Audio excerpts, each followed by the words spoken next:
Hey Wildcats, I'm now joined by Dr. Small, who was just recently named the head of the upper school. Dr. Small, thank you so much for joining WCAT today. Thanks for inviting me, Mary Claire. Yeah, of course. Well, obviously, you served as the interim head of upper school way before you officially became the new head of upper school. And on top of that, Wildcats have seen you around campus in various roles. But for those of our seniors and for those of our underclassmen who might not know you as well, tell us, what is one thing that you want the upper school student body to know about you?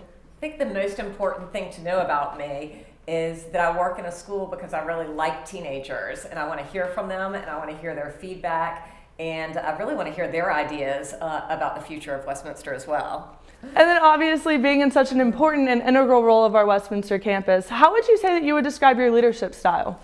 I would describe my leadership as being collaborative with other faculty and hopefully with students as well, and working together to find solutions for problems.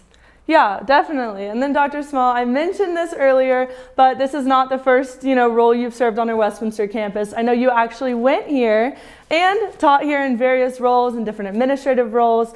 Tell us, which parts of the Westminster community are you most excited about? Which ones keep you wanting to come back and wanting to take on such an important role on our campus? My favorite part of Westminster are really the people, that we have remarkable faculty that are fun to work with.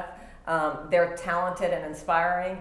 And similarly, our students are just really fun to be around. Two of my favorite things during a school year are the independent study presentations that happen every December and really showcase the sorts of things our students can do. And I'm obviously a big fan of Jam Term too. Oh my gosh, who isn't? That has to be one of my favorite parts of everything that we do around campus. In addition, we've talked a lot about the upper school, but obviously that's only one part of our Westminster campus. We also have the lower school and the middle school, which are such integral and important parts as well to prepare kids for the upper school. Can you speak a little bit on the connection between those three divisions? Obviously you're the head of the upper school, but how do those three divisions work together to kind of, really embrace the Westminster spirit and the Westminster experience? Sure. That's a great question. I actually started my teaching career here in the middle school in 6th grade science. So I have a personal connection with many of the faculty and administrators who are still there and do a lot of work with respect to the transition for 9th graders between the middle school and the upper school. So I feel like the upper school and middle school have a particularly tight connection, and then there's always all of the fun activities that we do when we are able to cross over with the lower school, which isn't quite as frequent, but that's fun too.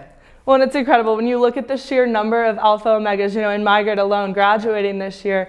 That really just speaks to the fact that Westminster does such an amazing job integrating those three divisions. But, and I'm an Alpha Omega too. Oh my gosh, really? Yes. Well, see, you learn something new every day. That's another fun fact about Dr. Small. Now, another one that the student body might not necessarily know is that your husband is actually the head of upper school over at Pace. Tell us, how do those dinner table conversations go, having Westminster and Pace, both such important roles on those two campuses? Well, we pretty much know everything there is to know about teenagers in Buckhead. And that's probably not great for our own 3 children growing up. Obviously, there's a lot going on around campus right now, but right now is only one part of it. I know that y'all have so much, put so much work into looking into the future and looking into future plans. Tell me, what are the first initiatives that you want to address, going forward, as well as where do you see our campus in the next, say, 5-10 years? Sure. One of our big pushes this year, particularly in the pandemic, has been focusing on bringing some joy and bringing some music outside, karaoke outside Presley. And I think that's something that we really need to continue on. Westminster is an intense school, and we got to balance that out with some joy.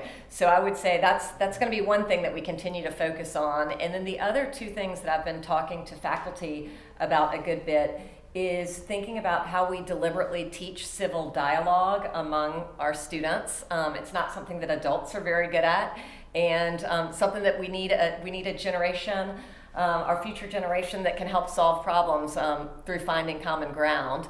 And the second one would be thinking about deliberately teaching leadership skills to our student leaders. We often just throw them into positions, and we don't really provide them any skills for these new roles.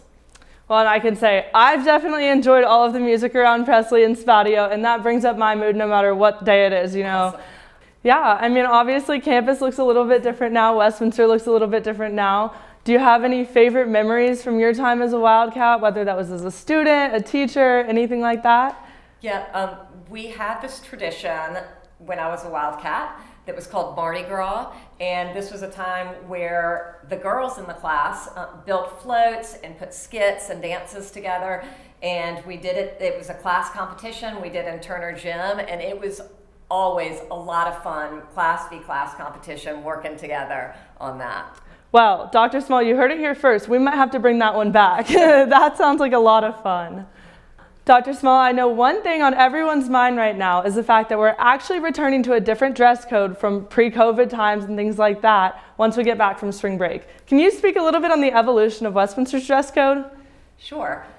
When I was a student at Westminster, we were not allowed to wear jeans. The way that we sort of pushed up against this was that we wore like purple striped Jordache jeans in the 80s to get around that rule. But obviously we've come a long way. You know, we allowed jeans, we've allowed sweats during COVID.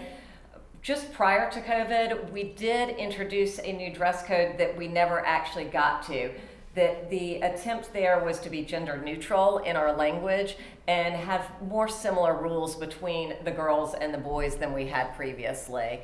So as we return to a dress code, it is actually going to look a little different. So the boys, as an example, do not have to wear collared shirts, which is pre-pandemic what we were requiring.